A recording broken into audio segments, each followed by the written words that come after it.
Anda menyaksikan Sapa Indonesia Malam. Presiden Prabowo Subianto meminta maaf karena pemulihan listrik di Aceh belum maksimal. Prabowo meminta masyarakat di daerah bencana Sumatera untuk bersabar karena pemerintah terus bekerja keras mengupayakan seluruh kebutuhan dasar segera terpenuhi. Kami juga mencermati dari arena SEA Games Thailand. Sore ini, timnas kita, timnas Indonesia U22 wajib menang besar melawan Myanmar agar bisa lolos ke semifinal sepak bola putra. Pertanyaannya, realistiskah harapan pasukan Indra Syafri ini melaju ke babak selanjutnya? Mengapa Garuda Muda yang meraih emas 2 tahun lalu kini justru malah terseok-seok? Hari ini tanggal 12 bulan 12 tahun 2025. Saya Tifal Solesa. Dan saya Friska Clarissa. Inilah Sapa Indonesia Malam selengkapnya.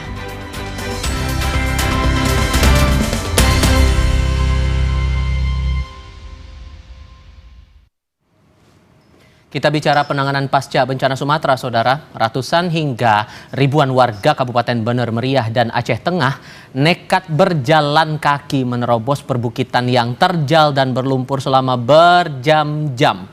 Hal ini terpaksa dilakukan karena krisis pangan yang melanda kedua wilayah itu.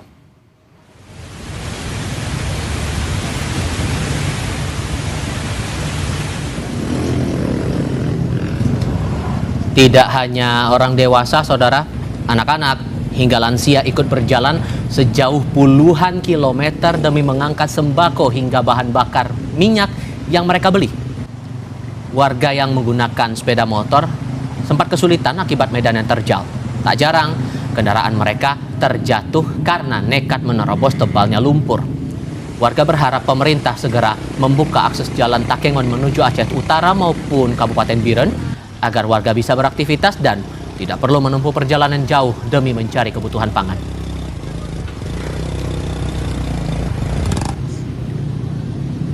Pertama, saya cuma mau semoga akses jalan salah satunya aja yang baik, Pinomat yang jalan ke Semawi aja yang baik gitu kan, supaya setidaknya yang terisolir pun bisa dapat sembako dekat setidaknya ke Pondok Baru, ke ibu kota kan, jadi nggak perlu jalan sekitar 4 jam. Yang saya khawatirkan Bang, satu, kalau orang tua masih bisa ngomong Bang, masih bisa makan pisang, makan apa, tapi kalau bayi gimana Bang? Susah kan? Mudah-mudahan dengan segera pemerintah membuka matanya untuk masyarakat, terutama bahan untuk logistik, beras apa. Kami masyarakat kecil ya, kelaparan. Kalau nggak kami berusaha kayak gini, mungkin kami nggak makan besok atau kapan ya. Alhamdulillah kami udah dapat. Korban banjir di Kabupaten Bener Meriah dan Biren harus melewati jalan rusak dan jembatan selama berjam-jam demi mendapatkan sembako hingga BBM. Berikut perjalanan jurnalis Kompas TV Syahril dan juru kamera Dodi Saputra yang ikut melalui medan sulit tersebut.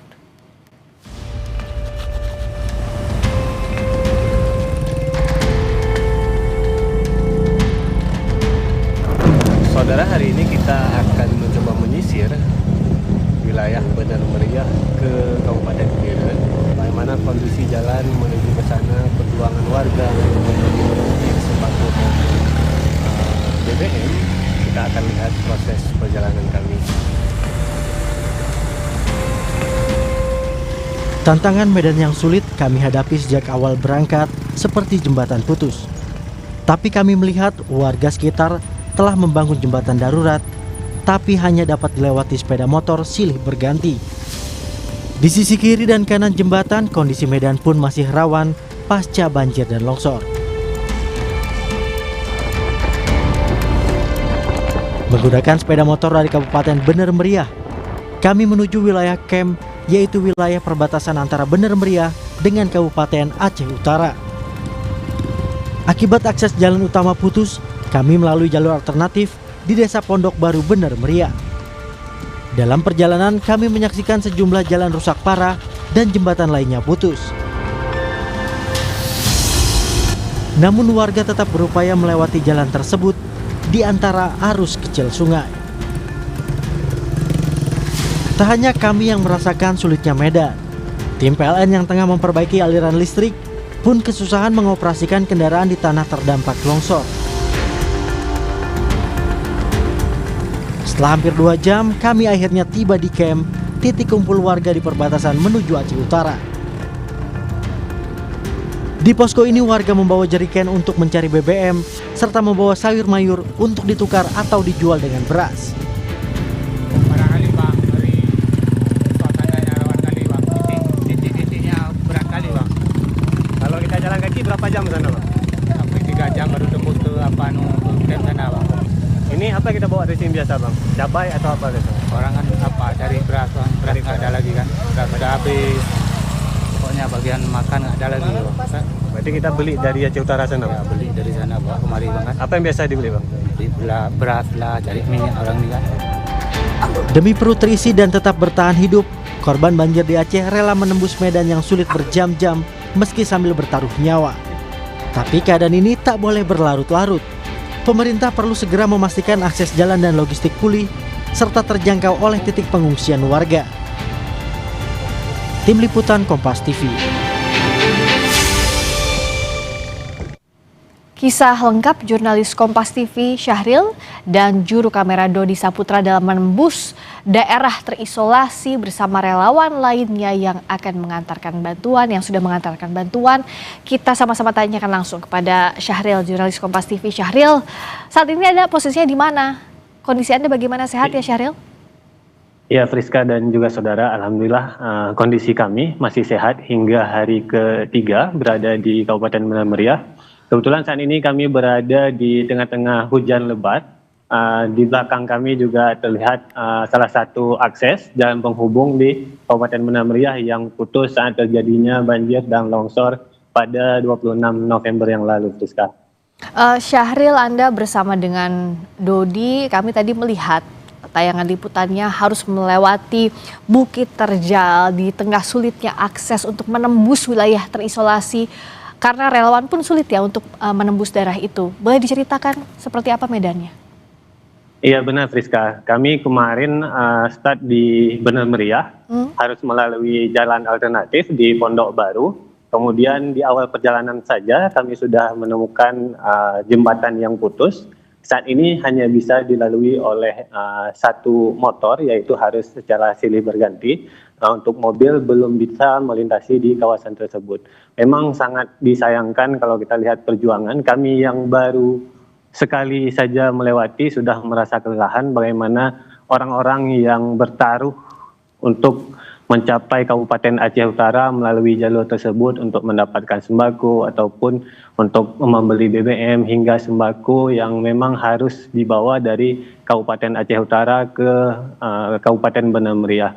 Hingga 2 jam perjalanan kami kemarin sangat banyak tanah longsor, jembatan yang tak jarang banyak motor terjatuh, anak-anak yang memang dengan orang tuanya yang harus turun dari motor untuk bisa melintasi medan, itu sangat disayangkan. Kemudian di perjalanan kami juga melihat bagaimana perjuangan tim PLN untuk mempercepat arus listrik di Kabupaten Benar Meriah juga tersangkut di medan longsor yang jembatannya putus, Friska.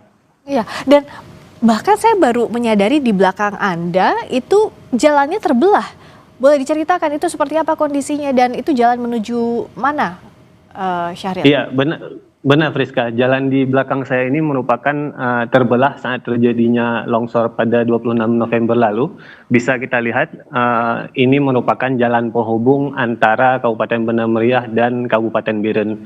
Memang selain jalan ini ada beberapa jalur alternatif lain yang bisa dilewati oleh kendaraan bermotor maupun roda 4. Namun kondisinya ketika hujan seperti ini pasti akan digenangi oleh lumpur, Friska. Ini belum ada tanda-tandanya untuk diperbaiki oleh pemerintah setempat, Friska dan juga saudara. Bisa kita lihat masih sama seperti kejadian di hari pertama, belum adanya alat berat, belum adanya sentuhan. Hanya saat kami melewati mencapai titik ini tadi, hanya melihat plang, artinya tanda tidak boleh dilalui. Dengan kondisi seperti inilah yang bisa menghambat bagaimana proses penyaluran bantuan ke Kabupaten Benar Meriah, Friska.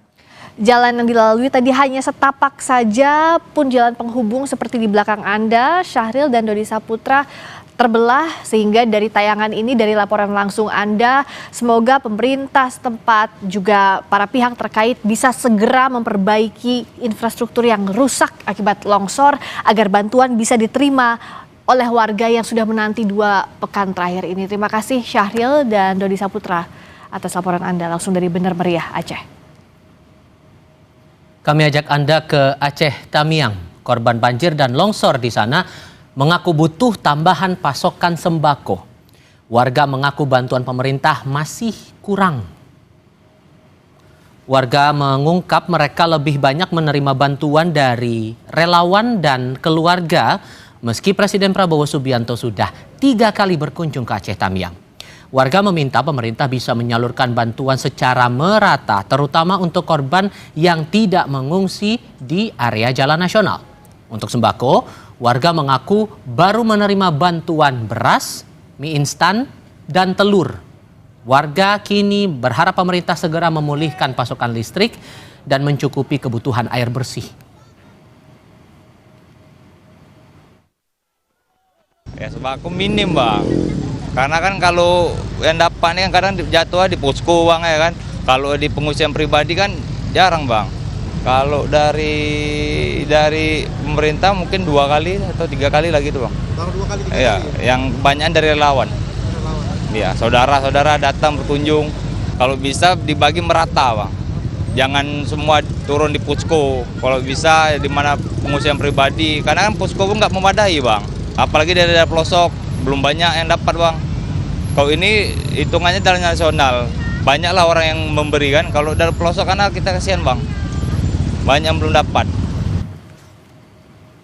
Pemkab Aceh Tamiang mengaku sudah mengajukan proposal untuk perbaikan infrastruktur ke Presiden melalui Sekretaris Kabinet Teddy Indrawijaya.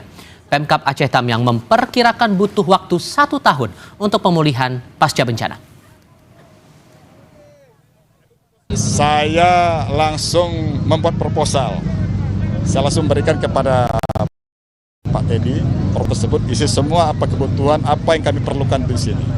Infrastruktur, jalan, jembatan, sekolah, semua termasuk perumahan untuk masyarakat. Semua saya sampaikan 310.000 jiwa terimbas banjir. Maka saya minta ini kehidupan mereka harus berjalan terus. Kita minta bantuan terus ini. Minimal setahun ini saya minta bantuan untuk bisa menghidupi mereka. Tahap awal ini kita bagaimana masalah supaya makan dulu. Ya. Jadi konsumsi itu harus kita ratakan dulu semua. Maka saya sekarang ini membuat dapur umum di seluruh kecamatan yang ada. Masyarakat kita yang mana desanya hilang, kita buat nanti mereka tenda-tenda seperti ini. Relawan Animal Rescue menyusuri permukiman warga mencari hewan-hewan yang kelaparan pasca banjir bandang di Kabupaten Agam, Sumatera Barat. Banyak kucing dan anjing ditemukan malnutrisi atau kelaparan.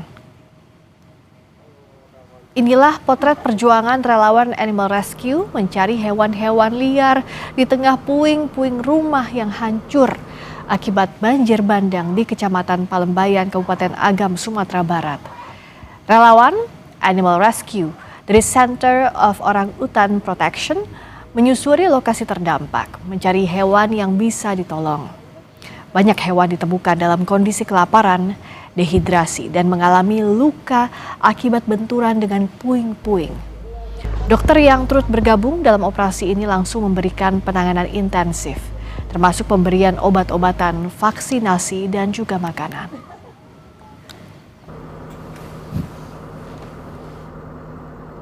Selain dari kasus trauma, banyak juga yang malnutrisi atau yang kelaparan. Jadi karena kan udah nggak dikasih makan, jadi di situ kami ada kasih bantuan feeding lah, street feeding namanya. Sesaat lagi di Sapa Indonesia Malam, Timnas U22 harus mampu menumbangkan Myanmar dengan skor besar jika ingin lolos ke semifinal dan mempertahankan medali emas sepak bola. Realistiskah harapan ini? Tetap di Kompas TV.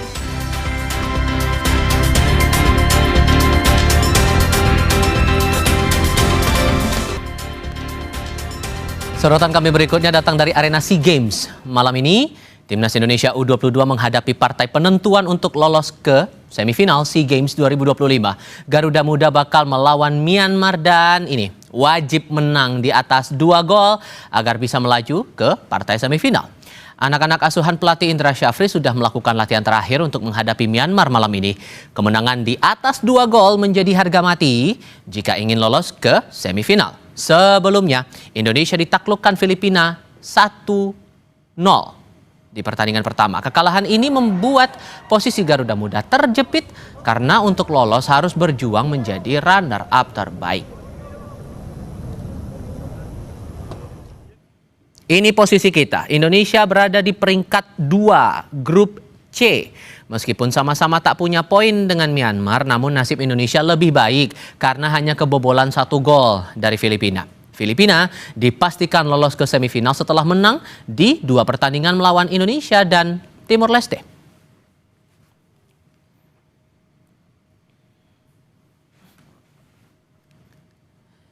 Di grup B sepak bola putra, kemenangan diraih Vietnam atas Malaysia dengan skor 2-0. Hasil ini memastikan Vietnam lolos ke semifinal sekaligus menyegel juara grup B. Sementara Malaysia tertahan di posisi kedua. Duel Vietnam kontra Malaysia berlangsung sengit sejak awal pertandingan. The Young Golden Star Warriors unggul cepat saat laga baru berjalan 11 menit dari sundulan Nguyen Huy Min. Vietnam memperlebar jarak dari gol Pham Minh Phuc di menit ke-22 melalui tendangan kerasnya. Gol 2-0 bertahan hingga pertandingan berakhir untuk kemenangan Vietnam atas Malaysia. Nah, hasil ini memastikan Vietnam lolos ke semifinal sekaligus menyegel juara grup B dengan 6 poin. Sementara Malaysia tertahan di posisi kedua dengan 3 poin.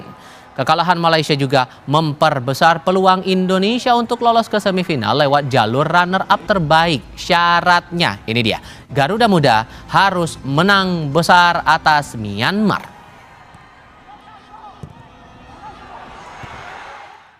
Garuda Muda harus mampu menumbangkan Myanmar dengan skor besar jika ingin lolos ke semifinal dan mempertahankan medali emas sepak bola di SEA Games. Realistiskah harapan ini? Saya akan berdiskusi dengan pengamat sepak bola Wesley Hutagalung. Bung Wesley, dengan Tifal di sini, apa kabar, Bung?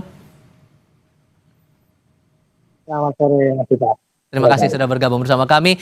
Sama-sama belum punya skor di papan klasemen dan sekarang targetnya harus menang besar. Target ini realistis nggak menurut Anda?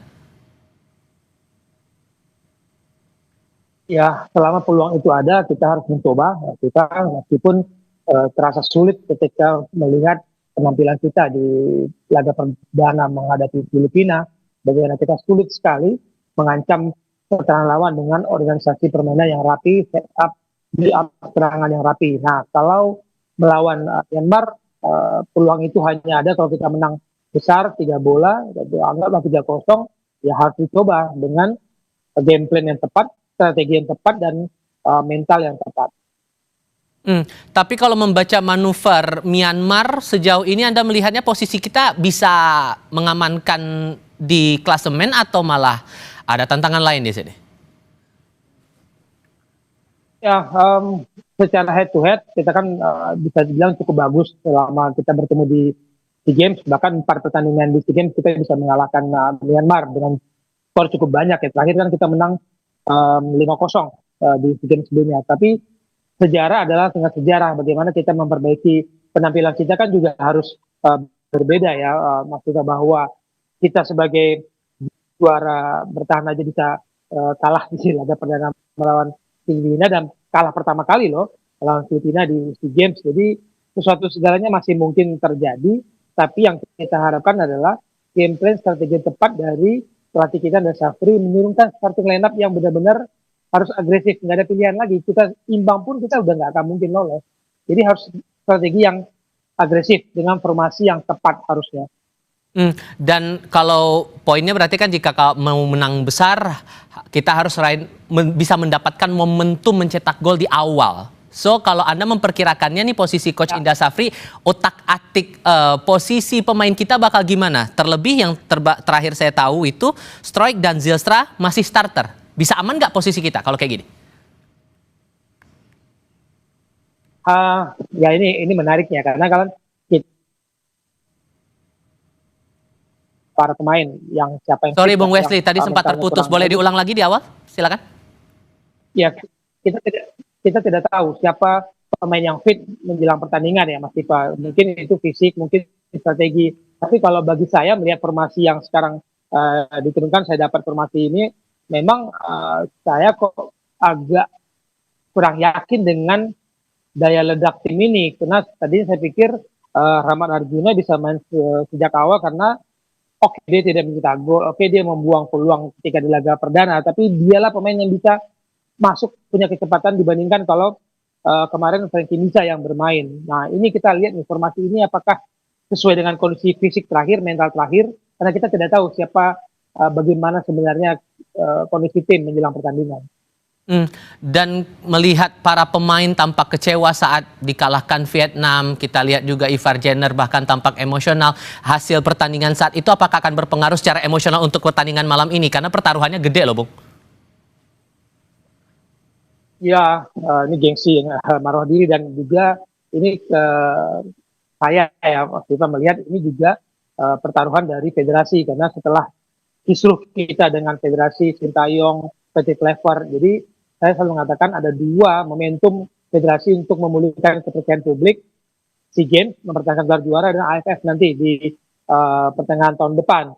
Tapi melihat kalau saya katakan formasi sekarang, ketika Indra Safri mendapatkan pemain diaspora, dibandingkan ketika juara kemarin hanya pemain lokal, tapi pemain yang sudah dimatangkan oleh Sintayong di tim U20 sebelumnya, tinggal memoles. Nah sekarang ini dengan tambahan diaspora ada 5, kemudian dengan status juara bertahan, dengan pelatih yang sama, memang beban itu ada di tim kita saat ini, karena pusat perhatiannya ada di sini, karena kita kegagalan mencapai Piala Dunia dengan kisruh pergantian pelatih Sintayong dan PT Clever itu menimbulkan luka yang sangat mendalam. Oke, saya sekaligus koreksi, tadi sempat saya sebut dikalahkan Vietnam, maksudnya dikalahkan Filipina. Tapi kalau melihat problem ataupun catatan yang terjadi di pertandingan sebelumnya, lini depan kita masih jadi PR ya. Dan buat memperbaiki itu bakal sulit atau enggak ya, Bung?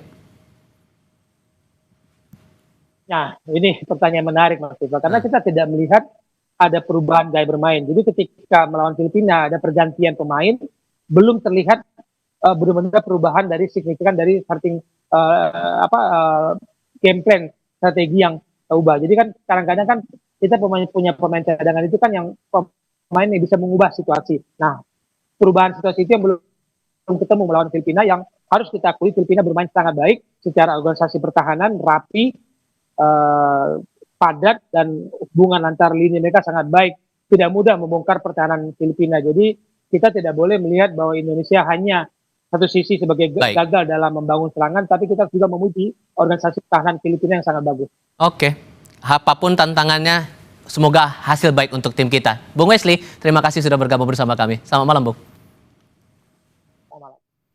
Sopir mobil pengantar MBG yang menabrak siswa dan guru di Cilincing kini berstatus tersangka, sementara Badan Gizi Nasional berjanji akan mengevaluasi distribusi MBG termasuk ketersediaan sopir dan jumlah armada di tiap SPPG. Kami segera kembali.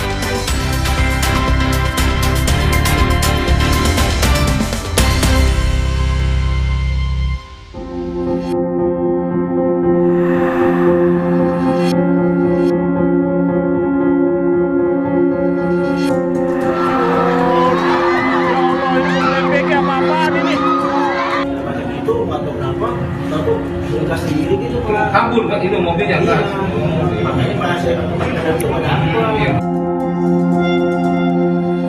Ronsen itu ada luka serius, dia di bagian rahangnya itu harus ada observasi semacam operasi lanjut ya.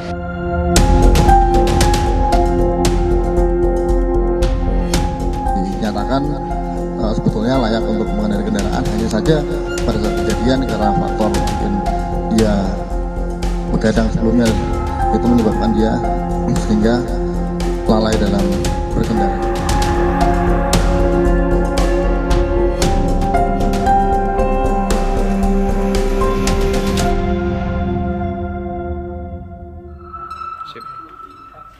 Suasana pagi di SDN Kalibaru 01, Cilincing, awalnya biasa saja Kamis kemarin.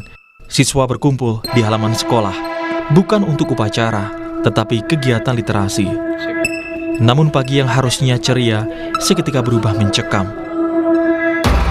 Sebuah kendaraan tiba-tiba merangsek masuk tak terkendali, menghantam pagar, lalu menabrak kerumunan siswa dan guru. Mobil itu adalah kendaraan pengantar makan bergizi gratis yang memang sudah dinanti warga sekolah. Tetapi kedatangan mobil itu kemarin justru menimbulkan luka. Suasana damai di halaman sekolah sontak berubah histeris. Suara tangisan dan teriakan bergema ke sekeliling sekolah. Apa yang terjadi dengan mobil itu? Ataukah sang sopir hilang konsentrasi? Seorang pedagang tak jauh dari sekolah mengungkap mobil SPBG terlihat meloncat sebelum menabrak pagar sekolah. Biasanya kan kalau mobil MBG itu kalau misalkan mau masuk tuh kalau nggak berhenti di sini, kalau nggak di tengah-tengah. Nah itu mungkin apa dia salah nginjek gas apa gimana, itu dia langsung bablas gitu. Langsung, soalnya mobil sempat ngegerung. Berarti itu kan ada tanjakan sedikit, berarti itu bablasnya gimana? Udah naik atau belum, Bang? Udah naik, langsung bablas gitu, langsung nabrak. Biasanya kan emang bagian supirnya sadar atau gimana?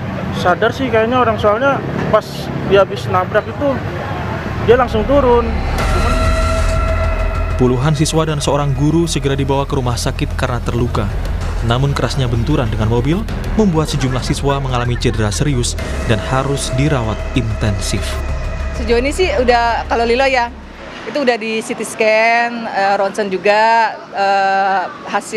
hasilnya tuh kalau CT scan dokter sih bilang tidak ada yang serius lah, tapi memang pada saat ronsen itu ada luka serius, dia di bagian rahangnya itu harus ada observasi, semacam operasi lanjut ya, karena ada robek patah ya itu di kuping, karena dia ngeluarin darah kan dari kuping sebelah kiri, terus hidung, atas ini rahang ya, itu rahang, dan giginya tuh tanggal copot itu 18-an gitulah. Iya. Gubernur dan Wakil Gubernur DKI Jakarta, Pramono Anung dan Rano Karno bilang akan menanggung seluruh biaya pengobatan korban saat menjenguk ke RSUD Koja. Saya berdoa betul dan saya tadi langsung memerintahkan kepada Direktur RSUD Koja dan juga nanti kepada RSUD Cilincing untuk memberikan pelayanan yang terbaik. Tadi saya sudah menyampaikan kepada dua Direktur RSUD, termasuk kemudian juga kepada Kepala Dinas Kesehatan DKI Jakarta, biaya sepenuhnya ditanggung pemerintah DKI Jakarta. Lantas apa pengakuan sopir mobil? Awalnya mobil hendak diparkir di depan gerbang sekolah, namun mobil yang harusnya berhenti tiba-tiba saja melaju. Upaya menekan rem sekuat tenaga tak bisa menghentikan laju kendaraan hingga akhirnya menabrak kerumunan murid. Masuk ke kelas saya turun, udah salah. Ya, itu saya biasa kan kalau berhenti kan di bawah turunan tuh. Nah, banyak gitu, nggak tahu kenapa. Tahu gas sendiri gitu Pak. Kabur gak itu mobilnya? Iya. Makanya pas saya kemarin itu nggak dapat. Nah, di sini baru dapat remnya gitu. Remnya dapat? Iya. Bukan sampean panik atau gimana? Enggak panik. Biasanya juga saya pakai begitu udah berhenti. Saya juga jadi ada orang sini. Enggak, nyangkut nggak kaki sampean ke gas? Nggak nyangkut Pak. Nggak nyangkut. Takut terus itu karpet? Nggak nyangkut. Enggak ya? Nggak rem tangan. Panik ya. Namun setelah diperiksa lebih intensif di hadapan polisi, sopir mengaku ia salah menginjak pedal. Ya, dari kronologi yang disampaikan, yang bersangkutan menyampaikan salah injak pedal, yang harusnya dia menginjak rem pada saat dia berbelok itu, tapi dia salah menginjak gas karena panik, dia akhirnya tidak bisa mengontrol lagi. Makanya dia tetap berusaha membelokkan itu ke kiri karena pertimbangannya dia merasa di depan itu banyak orang.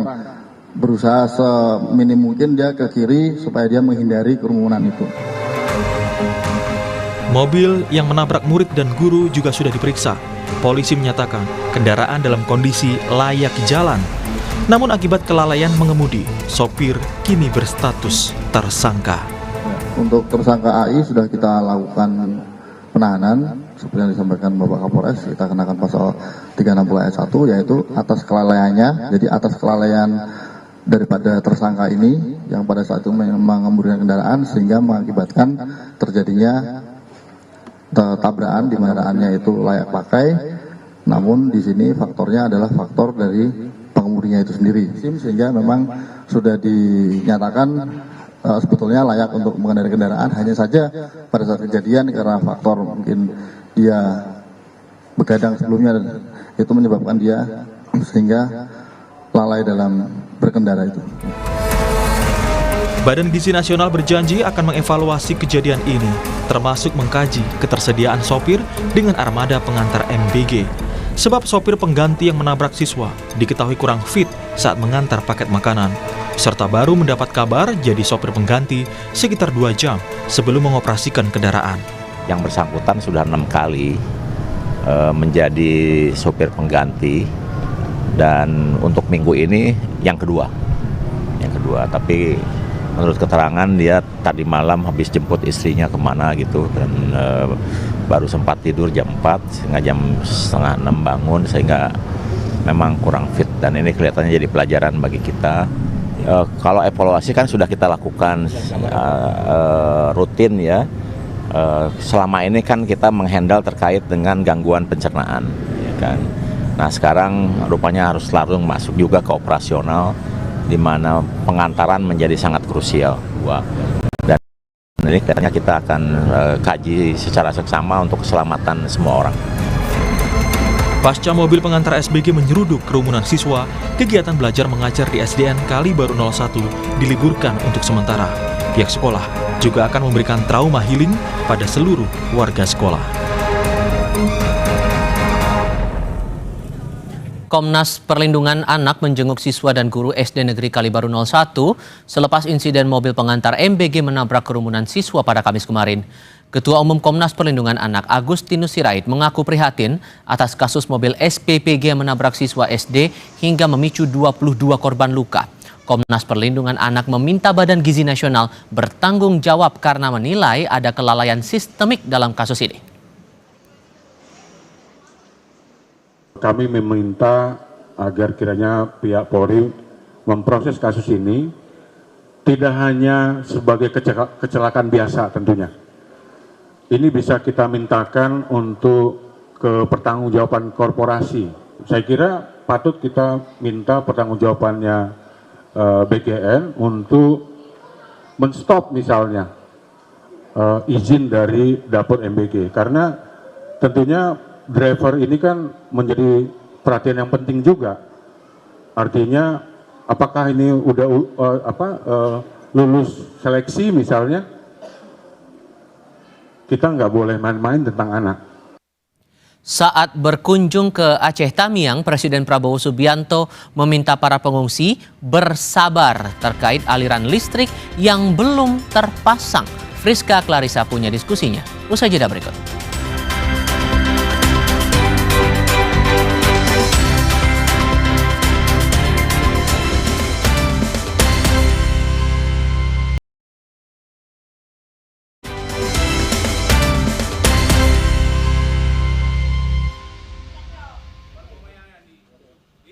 Pasokan listrik di Banda Aceh dan Aceh Besar mengalami pemadaman bergilir hingga 3 malam berturut-turut dan kondisinya masih belum normal. Pemadaman bergilir berlangsung setiap 3 hari sekali dan membuat sejumlah pertokoan terpaksa tutup. Tak hanya itu, lampu di jembatan yang biasanya menerangi pengguna jalan pun padam.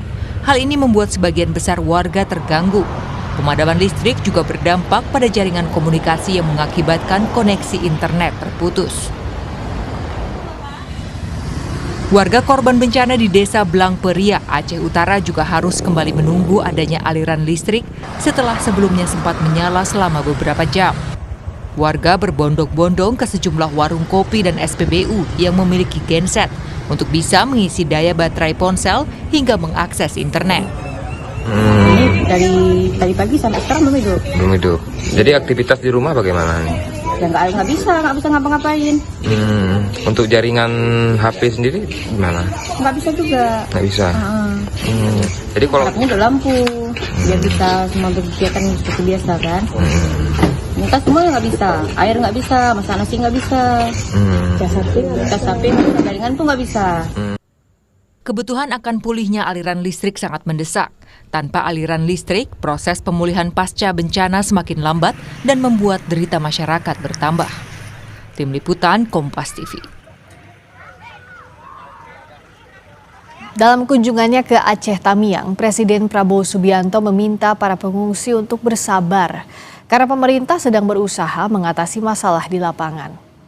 Prabowo menyebut bahwa masih ada beberapa kepala keluarga yang belum mendapatkan aliran listrik. Pemerintah sedang bekerja keras, meski di lapangan sulit. Namun seluruhnya akan diupayakan maksimal. Prabowo juga berpesan untuk bersama-sama melindungi alam dan tidak menebang pohon sembarangan.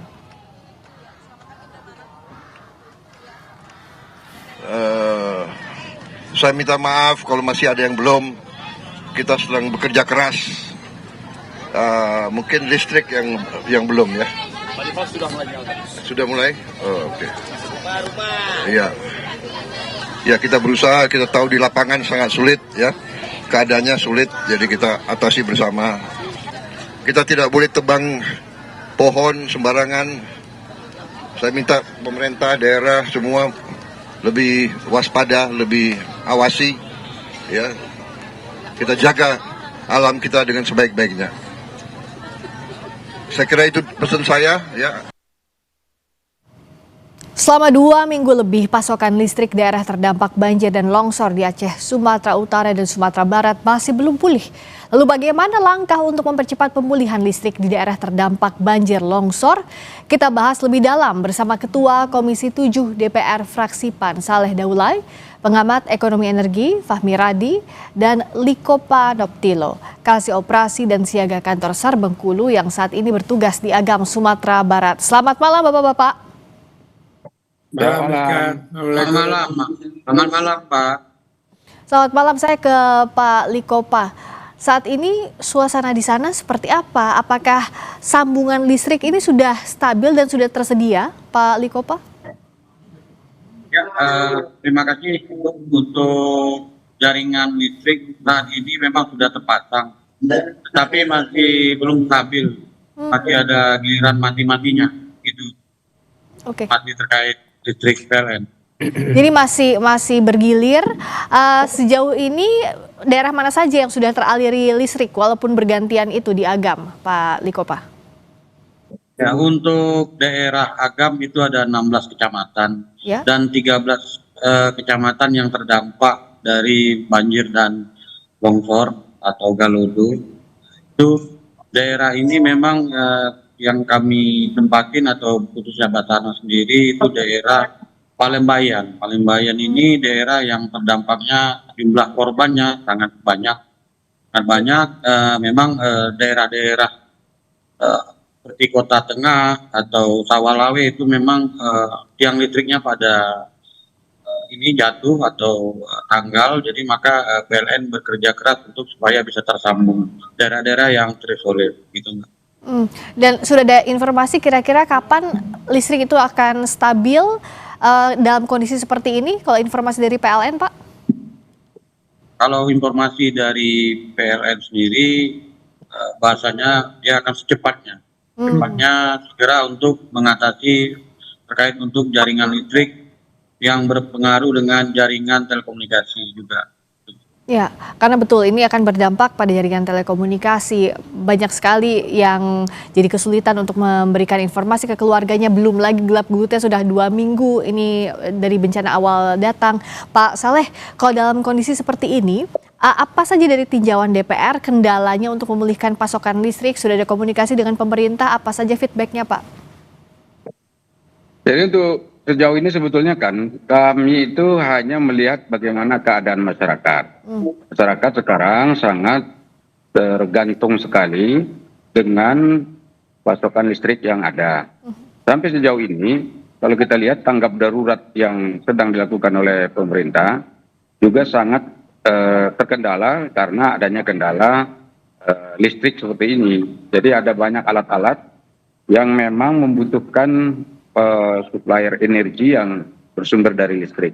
Nah, di daerah-daerah kita, terutama di tempat rawan bencana sekarang, katakanlah di Provinsi Aceh, Sumatera Utara, dan juga Sumatera Barat, itu rata-rata semuanya sangat berharap agar listrik ini bisa segera hidup dan menyala, sehingga dengan demikian kebutuhan masyarakat bisa terpenuhi.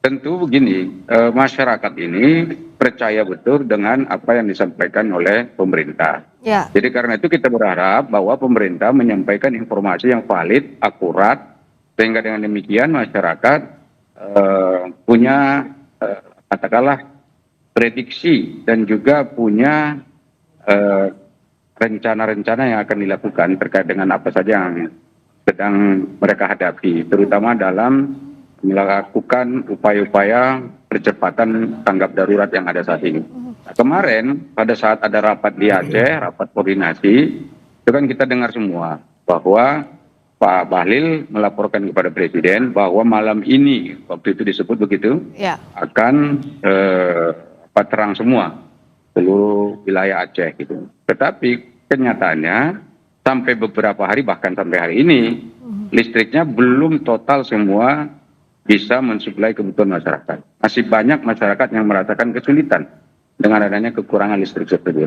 Nah, disinilah saya katakan bahwa apa yang disampaikan oleh pemerintah itu semestinya bisa dikerjakan dengan baik. Tetapi kami juga di DPR meyakini bahwa tidak mudah memang untuk menghidupkan kembali listrik-listrik yang ada itu. Melihat situasi dan kondisi yang ada di lapangan saat ini, kita melihat bahwa ada kendala-kendala baik yang bersifat teknis maupun non teknis yang dihadapi oleh PLN, terutama karena ada banyak tiang-tiang listrik yang memang rusak, hanyut, kemudian kabel-kabel listrik yang putus, kemudian bukan hanya putus di lintasan satu provinsi tertentu, tetapi juga antar provinsi dan antar kabupaten, dan bahkan ada kabel-kabel listrik tersebut yang menyeberangi sungai, di mana kita tahu bahwa sungai-sungai yang ada di sana juga terputus.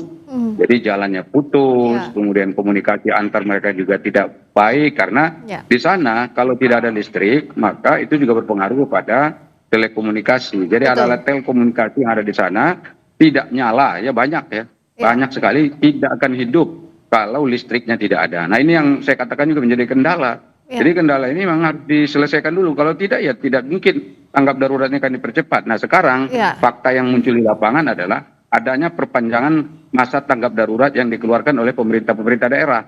Yang tadinya mungkin sudah selesai dalam waktu 7 sampai 8 hari, sekarang malah diperpanjang sampai lebih dari 14 sampai 15 hari. Ini yang saya katakan tadi bahwa tidak mudah, dan karena itu kita berharap PLN ya jangan asal kasih informasi kepada menterinya gitu. Jadi nanti menterinya bicara seperti ini ternyata tidak sesuai. Nanti masyarakat salah persepsi lagi. Mereka melihat apa yang terjadi di pemerintah malah justru dianggap tidak siap untuk menghadapi tanggap darurat seperti ini. Ini kesiapan ini itu masalah mentalitas. Kalau pemerintahnya saya dianggap tidak siap, maka masyarakatnya kan tidak siap. Ya, karena masyarakat bergantung mesti, pada pemerintah dalam masa tanggap darurat ini ya, Pak Saleh ya. Iya, karena memang kan faktanya bencana ini tidak mau disebut juga sebagai bencana nasional. Kalau dia tidak bencana nasional, berarti tentu pemerintah mampu untuk mengatasi semua yang dibutuhkan. Nah, sampai hari ini kebutuhan dasar manusia atau kebutuhan dasar masyarakat yang ada di sana tidak terpenuhi, yaitu kebutuhan dasar untuk memperoleh listrik. Itu kebutuhan dasar sekali. Gitu. Di era teknologi seperti sekarang, listrik itu satu hal yang sangat penting. Nah, soal listrik ini, soal listrik ini saya tanyakan ke Pak Fahmi. Sebenarnya dalam masa tanggap darurat bencana, ketersediaan energi terutama listrik ini kan sangat penting. Kalau sampai sekarang saja belum beres soal listrik, sebenarnya apa yang harus dilakukan lebih cepat lagi dan bagaimana melakukannya, Pak Fahmi? Iya, tadi kita sepakat bahwa listrik itu nyawa bagi kehidupan-kehidupan yang lain itu ya. Kalau listriknya mati maka banyak nyawa yang mati juga. Tadi sudah kita sepakati itu ya. Nah, rakyat terdampak terutama di Aceh. Ini paling ada dua hal yang membuat mereka kecewa ya. Tadi Pak Saleh sudah menyampaikan bahwa klaim Bahlil sudah 93% nyala, ternyata tidak. Ini benar-benar mematikan harapan ini. Nah, kemudian yang kedua, secara teknis itu ya, itu yang dilakukan PLN menurut saya tidak benar juga itu ya. Memang PLN itu fokus pada perbaikan tower energi Brandon di Langsa itu ya. Karena tower itulah yang menghubungkan backbone listrik Sumatera. Artinya kalau tower itu sudah diperbaiki maka akan menyala seluruh Sumatera. Tetapi tadi Pak Saleh mengatakan itu tidak mudah karena banyak hal yang rusak. Kemudian akses jalan menuju ke sana itu juga rusak, terputus itu ya. Kalau misalnya butuh pergantian tiang dan lain sebagainya itu tidak bisa sampai sana. Nah mestinya sembari itu diperbaiki maka digunakan dulu temporary itu ya. Saya kira PLN bisa mensuplai pakai genset di banyak tempat tadi. Tadi genset yang memiliki kan hanya beberapa SPBU tadi itu ya. Saya kira PLN bisa menyediakan genset yang banyak sehingga di banyak tempat itu bisa menggunakan listrik dari genset tadi sembari tower tadi diperbaiki tapi listrik nyala itu. Itu saya kira yang belum terlambat dilakukan oleh PLN untuk mensuplai genset dan saya kira relatif lebih mudah disuplai gitu ya di daerah-daerah yang terdampak tadi itu Mbak Arista. Ya, saya ke Pak Liko Pak. Kalau di sana sudah ada di mana saja untuk genset ini Pak Liko Pak? Terutama untuk di daerah-daerah dekat misalnya pengungsian, dekat perumahan. Kalau di Agam di mana saja yang sudah ada? Dan apakah sudah ada permintaan khusus dari SAR atau dari BPBD maupun BNPB untuk penyediaan genset? Rumah sakit misalnya itu kan sangat butuh sekali. Terima kasih Mbak untuk genset. Kebetulan kalau dari kita sendiri kita sudah bawa dari awal untuk di posko-posko sudah dilengkapin dari pemerintah daerah juga. Hasil dari rapat setiap malamnya di posko sama di Kabupaten Agam menyampaikan apa yang dibutuhkan dari pihak masyarakat khususnya yang terdampak maupun di posko pengungsian. Untuk saat ini di Kabupaten Agam ada beberapa titik posko pengungsian dekat dengan titik karena wilayah per kecamatannya sangat panjang, ada 13 kecamatan yang terdampak. Jadi setiap titiknya mereka juga sudah menyiapkan dari pemerintah sendiri genset. Nah kendala kita memang saat ini akses untuk komunikasi efek dari jaringan listrik tersebut. Nah, dan kalau genset dengan jumlah yang terbatas tentu tidak bisa mencukupi ya kebutuhan masyarakat di sana, betul ya Pak Liko Pak ya? Benar sekali Mbak, untuk genset memang kalau memang ada genset otomatis juga masuk BBM juga diberikan. Mungkin kendala kita juga salah satu akses untuk membawa BBM-nya tersebut.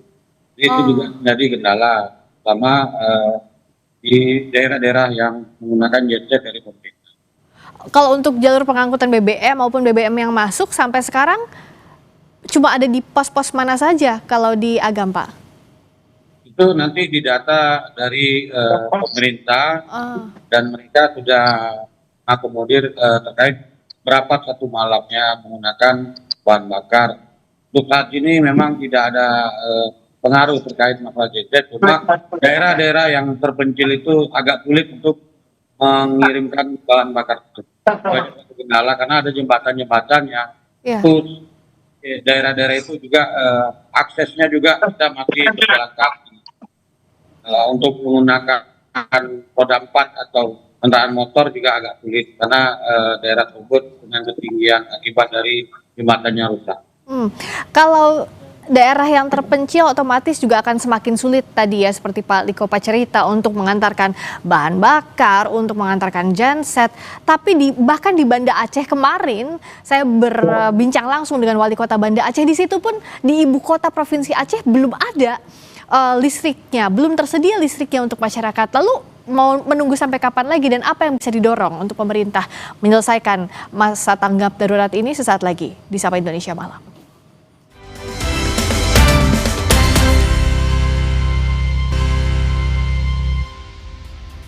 Sapa Indonesia Malam masih membahas soal bagaimana langkah mempercepat pemulihan listrik di daerah terdampak banjir longsor. Kita bahas bersama dengan Ketua Komisi 7 DPR Fraksi PAN Saleh Daulay, Pengamat Ekonomi Energi UGM Fahmi Radi, dan Liko Panoptilos, Kasih Operasi dan Siaga Kantor SAR Bengkulu yang saat ini bertugas di Agam, Sumatera Barat. Kemarin baru saja saya berbincang dengan Wali Kota Banda Aceh, ibu kotanya Provinsi Aceh. Pak Liko, Pak tadi cerita bahwa daerah terpencil ini sulit sekali dijangkau, genset bantuan masuk, tapi ini ibu kota Provinsi Aceh pun masih sulit untuk dijangkau listrik, apalagi daerah-daerah lainnya.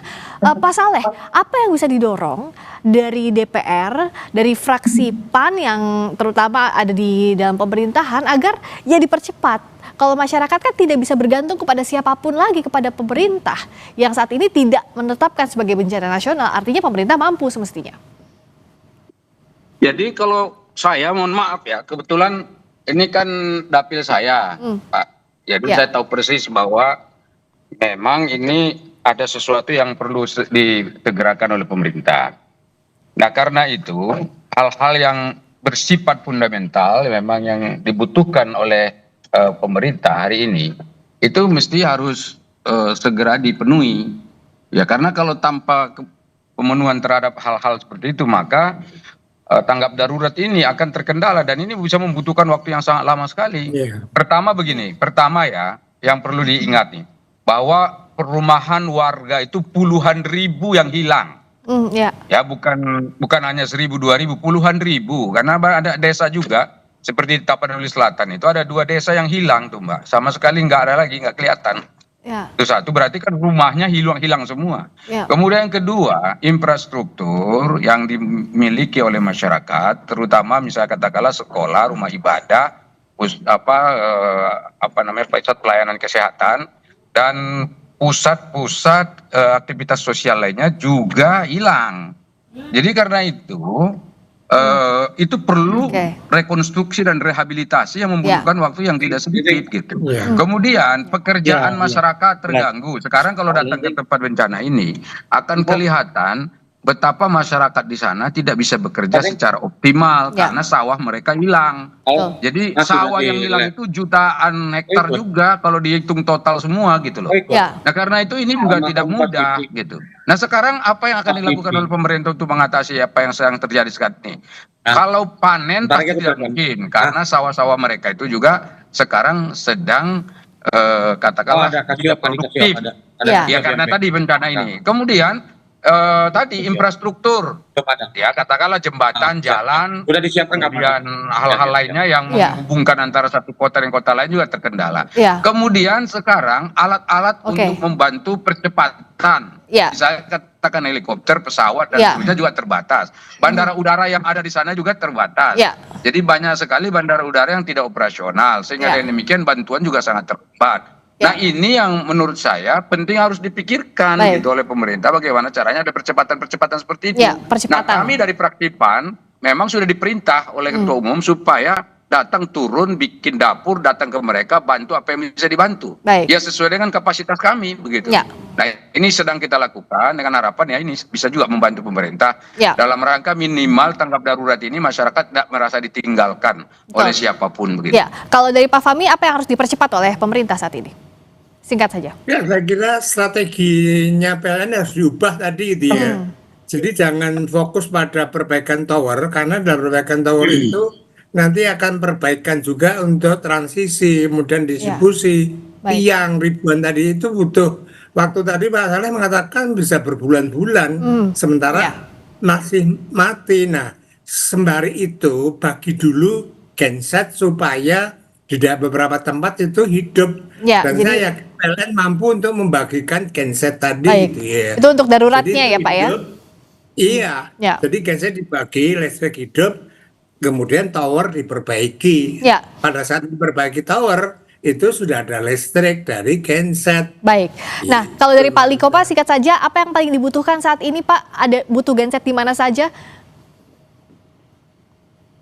Kalau untuk dari Basarnas sendiri, untuk genset kita lebih di daerah-daerah posko. Mungkin kalau genset tidak, mungkin lebih ke jaringannya karena berhubungan dengan jaringan telekomunikasinya, Mbak. Ya, jadi kita butuh antara kru atau tim yang mencari di lapangan untuk komunikasi saat ini memang kita sangat membutuhkan itu, karena daerah-daerah yang kita sisir untuk pencarian sendiri itu memang kita menggunakan AT, tapi ada daerah-daerah yang dinyatakan blank spot. Saat ini jaringan listrik maupun komunikasi terbatas begitu, Mbak. Baik, jadi bukan energi sementara dari Genset yang dibutuhkan, tapi jaringan listriknya, karena ini terkait dengan jaringan komunikasi untuk pencarian, untuk juga masyarakat melakukan aktivitasnya. Terima kasih Pak Likopa, semoga lancar di sana prosesnya, semoga segera membaik dan segera masuk jaringan listrik secara stabil. Dan terima kasih juga Pak Fahmi, terima kasih juga Pak Saleh sudah hadir di Sapa Indonesia Malam. Selamat malam. Berikutnya saudara, kami kembali dengan sorotan lainnya. TNI Angkatan Darat membantu fasilitas MCK di titik pengungsian di Tapanuli Selatan untuk menjamin kebutuhan sanitasi warga. Sesaat lagi di Sapa Indonesia Malam.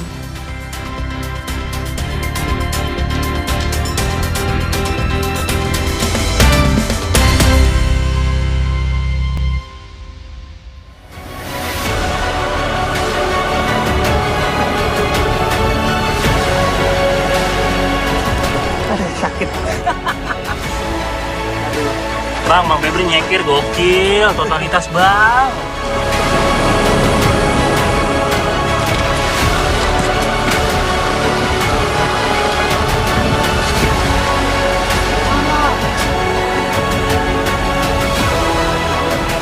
Kita ingat tuh harus begini ya, batu-batunya.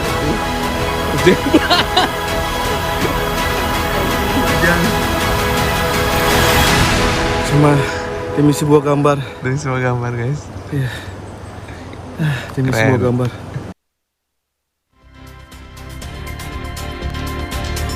Yang Anda lihat tadi, saudara, adalah sekilas perjuangan tim liputan kami. Tim liputan Kompas TV memantau keadaan saudara-saudara kita di Sumatera yang terkena bencana agar informasinya bisa sampai ke tengah publik, ke hadapan Anda, dan ditunjukkan kepada pemerintah dengan harapan penanganan bisa segera berjalan dengan maksimal dan merata untuk semua.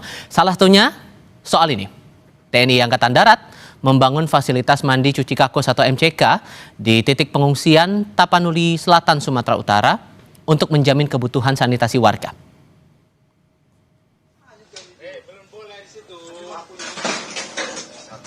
Kodam 1 Bukit Barisan membangun fasilitas sanitasi di daerah bencana Tapanuli Selatan. Sebanyak 3 titik fasilitas MCK dibangun seperti di Batu Hula, Tolang Julu, dan Sipirok. Pembangunan sebagai sarana untuk memastikan para pengungsi bisa menjaga kesehatan diri dengan membersihkan tubuh di bilik MCK. Komandan Satuan Tugas Penanggulangan Bencana Kodam 1 Bukit Barisan, Kolonel Arhanud Drajat, menegaskan pembangunan ini bermanfaat untuk masyarakat terdampak bencana.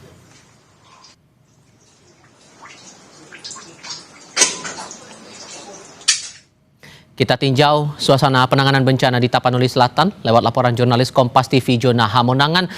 Bantu kami dapat gambaran, Jona, setelah ada fasilitas MCK di situ, fasilitas apa lagi yang coba dilengkapi di sana, dan apakah semuanya sudah terpenuhi? Ya, Tifal, masuki hari ke-18 pasca bencana, khususnya di Tapanuli Selatan ini, kami melihat sebenarnya kondisinya sudah mulai beberapa hari belakangan alhamdulillah sudah ada pembangunan dari MCK. Jadi MCK ini dalam rangka untuk memberikan sanitasi. Untuk distribusi logistik ini sebenarnya kalau dari penglihatan kami ini sebenarnya sudah cukup banyak, misalkan seperti makanan mie ataupun makanan seperti beras dan sebagainya. Jadi memang optimalisasi yang sebenarnya dibutuhkan adalah lebih kepada perbanyak seperti genset ataupun seperti matras. Jadi ini memang lebih terasa bagi khususnya kepada para pengungsi. Sedangkan untuk MCK ini memang gabungan dibangun oleh TNI Polri, dibangun di titik-titik seperti titik pengungsi atau di dekat posko. Jadi masyarakat lebih bisa terjaga, tidak hanya mungkin dari sisi sanitasi, tapi juga bisa melakukan hal lain, misalkan seperti mencuci ataupun dari sanitas lainnya. Ya pasti untuk kondisi kami di Batang Toru sekarang ini lebih kepada infrastruktur pembangunan khususnya di wilayah Garuga. Jadi dari pihak Angkatan Darat sudah bangun jembatan Beli, dan dari adanya aliran sungai ada DAS atau Satgas yang baru terbentuk dikarenakan tingginya volume air. Ini juga rencananya akan dibangun jembatan beli tambahan, sedangkan untuk daerah terisolir, kami sendiri juga kemarin sudah bersama pasukan Brimob, kami ke Muara Sinumpon, kami memberikan bantuan kepada daerah terisolasi, jadi kami menggunakan satu kendaraan, kami mengantar sampai ke satu titik di posko, dan kami melanjutkan dengan berjalan kaki. Jadi memang kondisinya, apakah dikatakan ideal atau tidak, sebenarnya ini sudah lebih meningkat, sudah lebih baik, namun yang terpenting adalah bisa menjaga kesehatan dari pengungsi. Jadi untuk pengungsi pun kami melihat ada juga beberapa pengungsi yang dia tidak di pengungsian tapi pindah ke rumah saudaranya yang di luar dari tempat ini, khususnya di luar Tapanuli Selatan. Sedangkan ada juga beberapa pengungsi yang mereka datang ke rumahnya yang terkena dampak bencana, ada yang rumahnya masih berbentuk, ada juga yang sudah hancur. Mereka mencari beberapa hal yang masih bisa dibawa oleh mereka. Tapi memang fokus utama dari Satgas adalah memastikan pengungsi dalam keadaan baik, khususnya dari segi kesehatan. Untuk makanan kami lihat ini sudah optimal, baik makan pagi, makan siang, makan malam, ataupun distribusi mesti misalkan snack, ataupun minuman, itu masih aman. Tapi yang terpenting adalah MCK, kalau kita lihat hari demi hari, pengungsi juga sudah cukup jenuh ya, jadi mungkin ada rasa stres dan juga mungkin secara mental juga sudah mulai menurun, itu sebabnya perlunya MCK untuk menjaga stabilitas mereka. Yang dibutuhkan selain dari MCK adalah kesehatan, obat-obatan. Banyak dari mereka yang sudah mulai terkena diare, seperti flu. Beberapa juga kami melihat sudah mulai sakit. Jadi memang ini butuh bantuan yang cukup perlu, tidak hanya obat tapi juga tenaga medis. Namun yang satu hal lagi yang cukup penting adalah mungkin dampingan seperti psikolog ataupun mungkin pendampingan mungkin dari tim ahli. Jadi mungkin untuk para anak-anak, mereka punya teman bermain, atau mungkin kepada para orang tua, mungkin butuh teman bicara, untuk bisa meyakinkan kondisi mental, apalagi sekarang adalah hari ke-18 pasca bencana, kami sendiri sudah 16 hari, kami melihat sebenarnya kondisi dari pengungsi ini juga cukup bermacam-macam, ada yang mau diajak bicara, ada juga yang mungkin tidak peduli, dan sebagainya. Jadi memang kondisi cukup variatif. Namun yang paling penting adalah, sudah adanya kader MCK, ini untuk memastikan bahwa salinitas dan juga kesehatan dari pengungsi ini sudah bisa terukur atau mereka sudah bisa mandi untuk minimal untuk menjaga kesehatan fisiknya. Ada MCK pasti butuh air bersih. Apakah kebutuhan air bersihnya terbilang memadai dan optimal? Kalau belum, apakah ada pembatasan pemakaian fasilitas MCK ini? Ya, Pak, di tempat saya ini, khususnya di daerah Tapanuli Selatan, untuk air bersih ini sebenarnya sudah terpenuhi ya. Jadi dari Polri pun ada bantuan air bersih dari Kapolda dan juga dari pihak Angkatan Darat juga membangun MCK. Mereka membentuk sumur bor. Jadi sumur bor ini menjadi aliran dari MCK ditambah lagi dengan air dari pegunungan.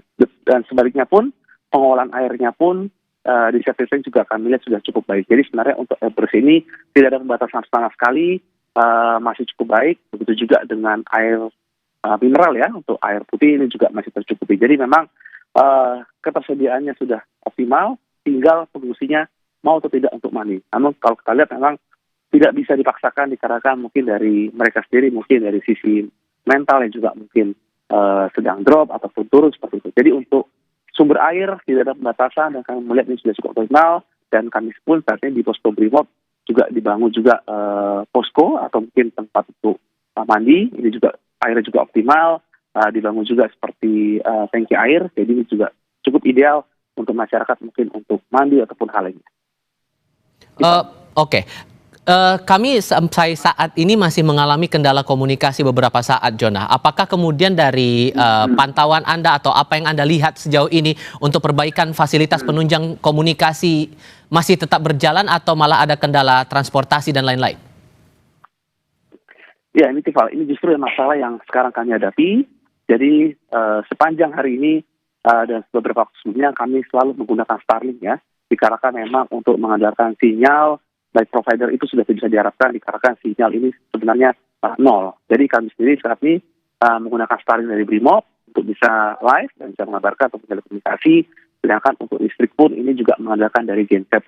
Untuk aliran listrik ini belum terdistribusi secara sempurna. Jadi kami melihat operator PLN ini memasang dan listrik pun itu pun hanya untuk di aliran tertentu. Untuk di beberapa titik ini belum ada listrik sama sekali. Dikarenakan memang dampak dari bencana banjir yang kemarin itu memang tidak hanya rumah ya, tapi seperti yang listrik, saluran, semuanya itu memang terbawa oleh arusan banjir bandang. Itu sebabnya kami pun sekarang masih menggunakan Starlink, dan Starlink pun juga sebenarnya tidak terlalu optimal dikarenakan memang beban dari Starlink yang kami pakai juga cukup tinggi. Jadi memang telekomunikasi, listrik adalah hal yang cukup esensial, tidak hanya seperti MCK, ini adalah hal yang penting sehingga masyarakat bisa berkomunikasi keluar, dan juga masyarakat dari luar pun bisa berkomunikasi terusnya pada keluarga yang berada di area Batang Toru.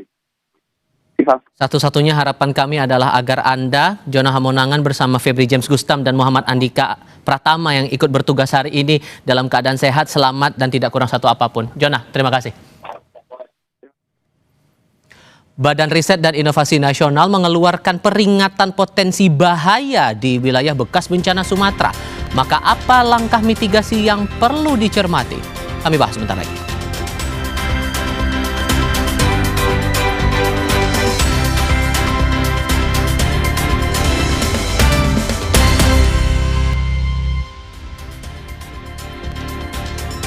Bertemu kembali saudara, Presiden Prabowo Subianto meninjau posko pengungsian di Desa Gunung Takengon, Aceh Tengah. Salah satu perwakilan warga menuntut pemerintah mempercepat bantuan logistik hingga membangun hunian sementara. Raudah, salah seorang korban terdampak banjir dan longsor di Takengon, Aceh Tengah mengadu ke Presiden Prabowo. Raudah menyampaikan rakyat Aceh Tengah sangat kekurangan air bersih, listrik hingga sinyal ponsel. Saya Raudah. Saya mewakili rakyat Aceh Tengah mengucapkan terima kasih kepada Bapak. Selain itu, Raudah juga meminta dalam kesempatan ini kepada Presiden Prabowo untuk membantu rumah warga yang rusak terdampak bencana. Mendengar aduan itu, Presiden memastikan pemerintah akan membantu para pengungsi. Namun, kata beliau, perlu waktu untuk menyiapkan segalanya. Assalamualaikum warahmatullahi wabarakatuh. Saya Raudah. Saya mewakili. Kami di sini sangat membutuhkan logistik, Pak. Sangat-sangat membutuhkan. Kekurangan air bersih, listrik, hingga telkomsel, Pak. Saya mengharapkan kepada Bapak agar secepatnya membantu rumah-rumah saudara saya yang terkena musibah, Pak. Saya sangat berharap, Pak, ya. Saya mewakili saudara-saudara saya di Aceh Tengah, Pak. Ada nanti hunian sementara, kemudian hunian tetap yang kita sudah siapkan, sudah kita rencanakan, sudah kita alokasi anggarannya, ya, tapi butuh waktu. Ya, jadi kami mohon kesabaran. Saya tidak bisa mengerjakan semua begitu cepat. Ya, ini kita sudah bekerja dengan sebaik-baiknya. Di sisi lain, saudara, Menteri Keuangan Purbaya Yudi Sadewa menyebut Kementerian Keuangan telah menyiapkan anggaran hingga 60 triliun rupiah untuk pembangunan hunian sementara dan rehabilitasi pasca bencana di 3 provinsi di Pulau Sumatera. Ditemui di kawasan Pelabuhan Tanjung Priuk, Jakarta Utara pada Jumat siang, Menteri Keuangan Purbaya Yudi Sadewa menegaskan pemerintah sudah menyiapkan anggaran untuk pembangunan hunian sementara atau huntara dan rehabilitasi pasca bencana. Nilainya mencapai 60 triliun rupiah pada tahun depan, tahun 2026. Namun, Purbaya enggan menjabarkan detail dan ia meminta hal itu ditanyakan kepada Presiden dan Kepala Badan Nasional Penanggulangan Bencana atau BNPB.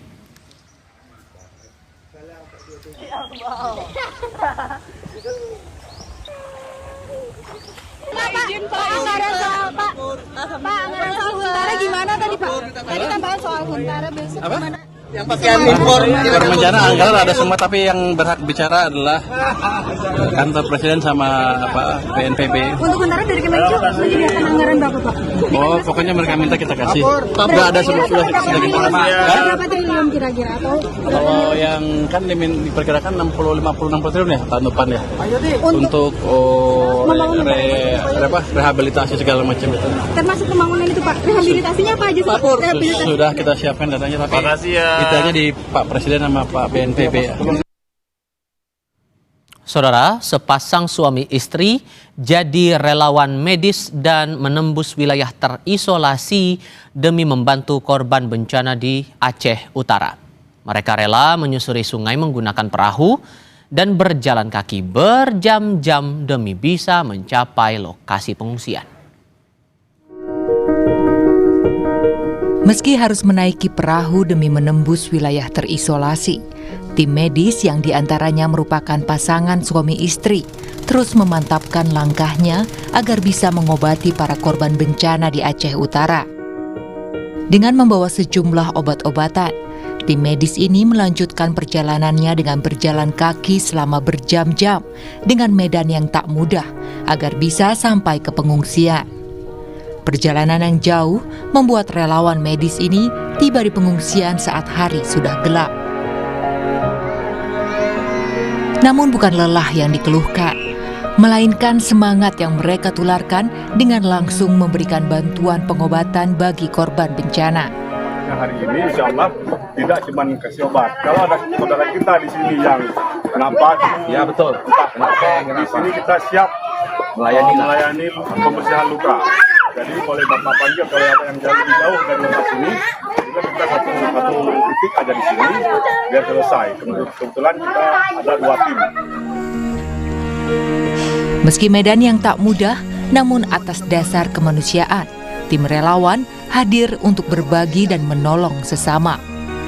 Zikri Maulana, Kompas TV, Aceh Utara, Aceh.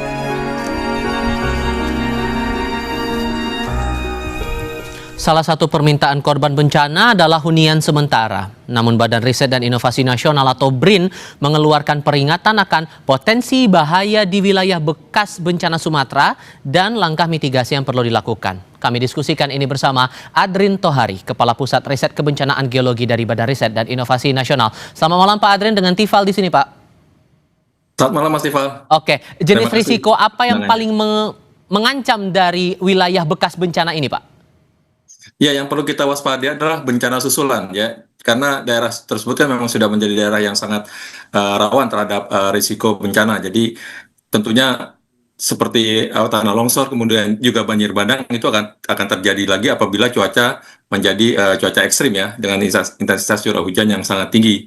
Jadi menurut saya yang tetap perlu diwaspadai oleh masyarakat maupun juga pemerintah daerah adalah bencana susulan yang terkait dengan tanah longsor dan juga banjir bandang serta banjir yang biasanya seperti itu. Terutama di daerah-daerah yang memang berada di aliran sepanjang aliran sungai, kemudian juga di bawah lereng-lereng yang cukup curam, dan juga di daerah-daerah yang memang acap kali terjadi banjir di saat musim hujan.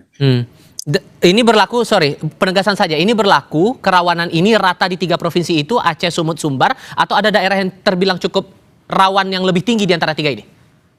Ya, berlaku untuk ketiga daerah yang sekarang terkena bencana, karena bagaimanapun ancaman masih ada ya. Tanah sudah jenuh di daerah-daerah perbukitan, kemudian juga cuaca juga masih cuaca musim hujan. Tentunya musim hujan ada kalanya nanti intensitas menjadi sangat tinggi, dan itu yang bisa menjadi faktor pemicu terjadinya bencana susulan terkait dengan tanah longsor, banjir bandang maupun banjir di sepanjang aliran sungai maupun daerah-daerah dataran. Saat warga ini, terutama warga terdampak bencana berharap ada hunian sementara Pak, maka BRIN merekomendasikan apa untuk pemerintah atau otoritas terkait dalam membuat skema hunian sementara ini? Lokasi-lokasi mana yang mungkin direkomendasikan? Ya, tentunya lokasi-lokasi yang jauh dari daerah bencana saat ini ya. Tidak direkomendasikan hunian sementara itu berada di sepanjang aliran sungai. Kemudian juga daerah tebing-tebing yang sangat curam ya, yang sudah punya potensi untuk terjadinya longsoran, terjadinya banjir bandang. Jadi hunian sementara itu harus di daerah yang datar, yang jauh dari adanya ancaman, adanya potensi banjir bandang, sehingga nanti masyarakat bisa hidup dengan tenang, kemudian beraktivitas ya dengan aman, tidak lagi mempunyai risiko adanya bencana susulan. Dan kalau yang dicermati BRIN sejauh ini masih ada daerah aman atau tidak untuk membangun hunian sementara itu? Karena begini, kalau kemudian dipilih untuk tempat yang aman, Pak, akan ada dampak sosial ekonomi juga yang dialami warga. Itu hitung-hitungannya bakal gimana? Ya, karena ini kan hunian sementara ya. Hunian sementara itu kan tentunya memang kita akan harus memberikan suatu daerah yang sangat aman dari adanya risiko, dari ancaman risiko. Sehingga tentunya dampak sosial itu perlu dimitigasi dengan bantuan bantuan untuk pangan, sandang pangan oleh pemerintah daerah. Itu menjadi tanggung jawab pemerintah daerah. Sementara masyarakat harus tinggal di daerah hunian sementara. Nanti kemudian kalau hunian tetapnya tentunya itu harus berdasarkan hasil kajian yang lebih detail untuk menentukan di mana daerah yang bisa digunakan sebagai lokasi untuk pembangunan hunian bagi masyarakat yang terdampak. Oke, sehingga sosialisasi yang jadi PR penting meyakinkan warga untuk memilih tempat aman untuk sementara karena judulnya Huntara itu tadi ya, hunian sementara.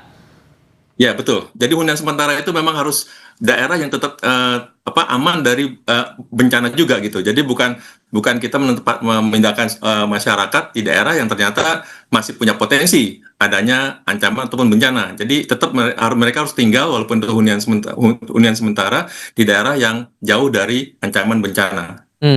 Jarak waktu antara warga menghuni Huntara, hunian sementara ke hunian tetap idealnya berapa lama tuh Pak? Dengan kondisi bencana sampai sekarang juga belum merata seluruhnya membaik begitu. Ya, ini saya pikir akan makan waktu yang cukup lama ya. Mungkin lebih dari 1 tahun menurut saya sih masyarakat yang terdampak itu akan tinggal di hunian sementara ya. Karena bagaimanapun kan daerah terdampaknya sangat luas dan pemilihan lokasi untuk membangun hunian tetap itu membutuhkan kajian yang sangat komprehensif ya, sehingga nantinya ketika lokasi itu dibangun perumahan buat masyarakat itu memang daerah yang benar-benar aman dari risiko. Selain masalah Huntara dan area-area potensi bahaya, soal mitigasi Pak, yang dicermati oleh BRIN sejauh ini infrastruktur apa yang paling direkomendasikan kepada pemerintah atau otoritas terkait untuk dibangun untuk menekan potensi bencana jangan sampai terulang seperti yang sekarang?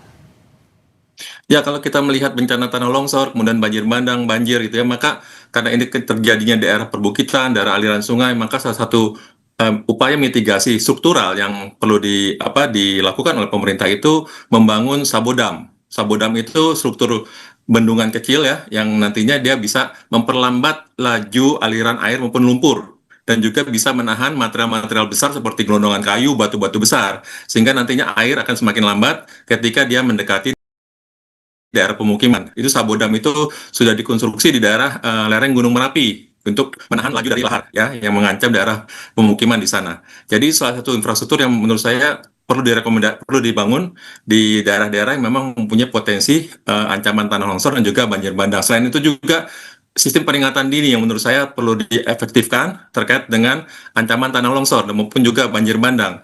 Jadi selama ini kan sebaran alat takar hujan yang otomatis itu kan belum menyebar merata di seluruh wilayah Indonesia ya, sehingga ketika kita melakukan suatu upaya untuk memprediksi terjadinya tanah longsor akibat hujan yang ekstrim, itu masih belum efektif untuk memberikan peringatan dini kepada masyarakat. Jadi kita belum bisa memberikan informasi berapa sebenarnya curah hujan yang akan turun di suatu wilayah yang nantinya bisa memberikan potensi adanya ancaman tanah longsor. Kemudian apakah akan terjadi banjir bandang di suatu aliran sungai yang dimana di bagian hilirnya itu terdapat pemukiman. Kalau di Jepang sebagai contoh ketika ada cuaca yang sangat ekstrim, itu nanti pemerintah akan mengeluarkan suatu peringatan adanya ancaman banjir bandang di suatu wilayah. Nah itu menurut saya hal yang perlu kita dapat lakukan ya, dengan tentunya dengan mengefektifkan sistem peringatan dini cuaca sehingga nantinya masyarakat bisa mendapatkan informasi terkait adanya ancaman tanah longsor maupun banjir bandang ataupun banjir yang biasanya, seperti itu. Pertanyaan ini kan termasuk sektor yang diunggulkan terutama di daerah terdampak bencana saat ini Pak. Maka mitigasi yang baik itu kalau Anda lihat tidak bisa lagi dipakai seperti yang diterapkan saat ini ya, berarti perbaikan hulu hilirnya akan gimana itu Pak? Ya, jadi kalau di bagian hulu tentunya kita harus melihat bahwa daerah hulu itu adalah daerah yang mempunyai potensi ancaman sehingga di situ jangan sampai ada gangguan ya. terhadap daya dukung daerah hulu. Kemudian di daerah sepanjang aliran sungai itu harus ada mitigasi struktural seperti yang saya sebutkan tadi, adanya sabo-sabo dam yang dibangun di sepanjang aliran-aliran sungai itu. Kemudian di bagian hilir tentunya adanya penataan pemukiman. Di daerah hilir itu kan daerah yang lebih banyak air akan menggenang ya ketika aliran sungai sangat deras sekali. Jadi di situ ada penataan tata ruang di bagian hilir, di mana mungkin diperlukan daerah-daerah yang bebas dari pemukiman, terutama di daerah yang mempunyai potensi akan terjadi genangan. Kita harapkan ini bisa dijadikan perhatian untuk semua pihak, karena ada harapan juga buat dari warga kepada pemerintah agar hunian sementara bisa segera dibangun jadi tempat bernaung mereka yang baru lah untuk sementara waktu. Pak Adrian, terima kasih banyak sudah mau berdiskusi bersama kami. Selamat malam, Pak. Selamat malam, terima kasih banyak. Sesaat lagi di Sapa Indonesia Malam, sebuah pohon besar di depan Masjid Sunda Kelapa Menteng, Jakarta Pusat tumbang dan menimpa 6 unit mobil. Tetap bersama kami.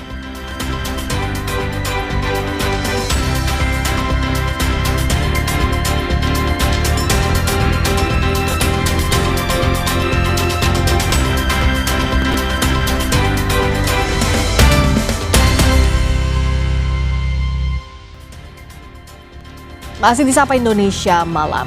Sebuah pohon besar di depan Masjid Sunda Kelapa Menteng, Jakarta Pusat tumbang dan menutup badan jalan. Selain menimpa rangkaian kabel hingga membuat tiang listrik nyaris ikut roboh, tumbangnya pohon jenis mahoni itu juga menimpa 6 mobil yang terparkir di bawahnya. Salah satu warga mengatakan, pohon tersebut tumbang saat hujan deras disertai angin kencang melanda. Diduga usia pohon telah tua sehingga bagian akar tidak mampu lagi menopang dahan dan ranting saat diterpa cuaca buruk. Akibat kejadian tersebut, arus lalu lintas di Jalan Masjid Sunda Kelapa terpaksa ditutup karena tidak bisa dilalui kendaraan.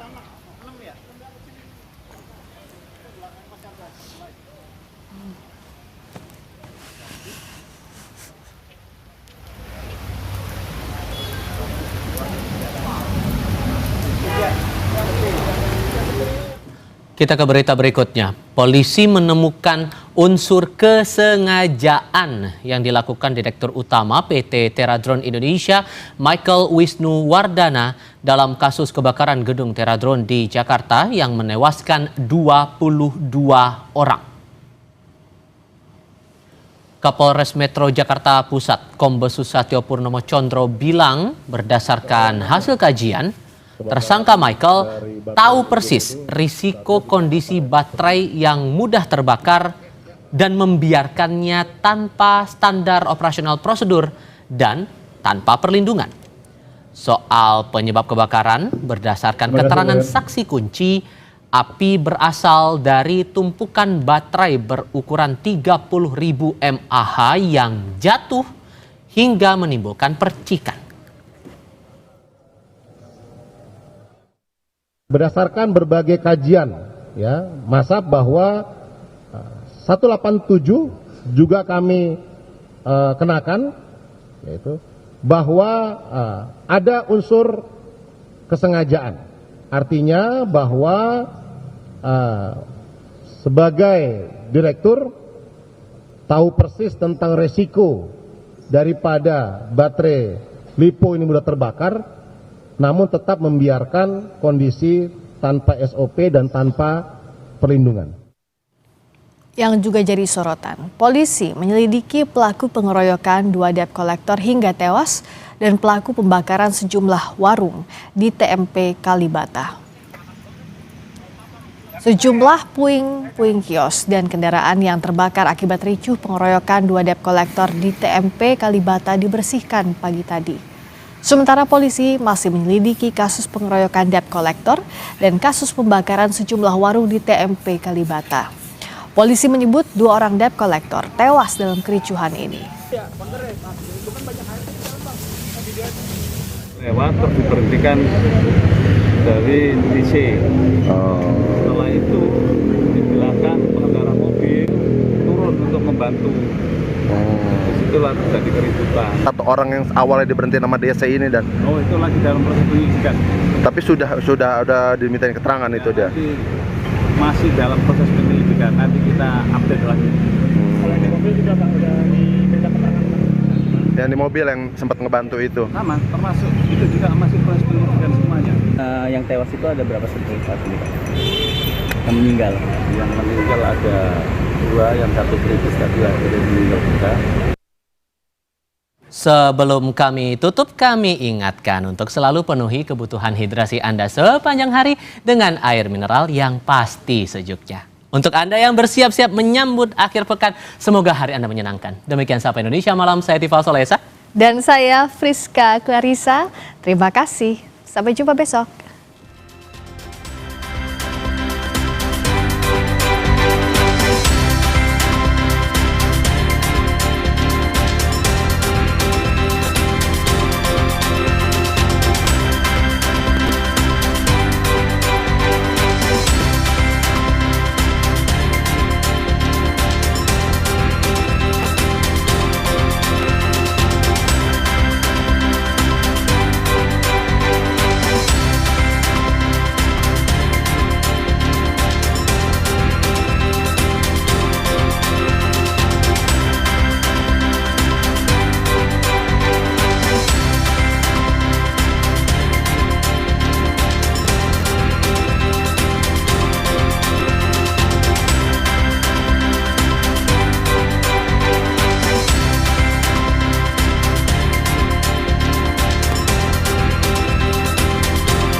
Terima kasih Anda telah menyaksikan Sapa Indonesia Malam.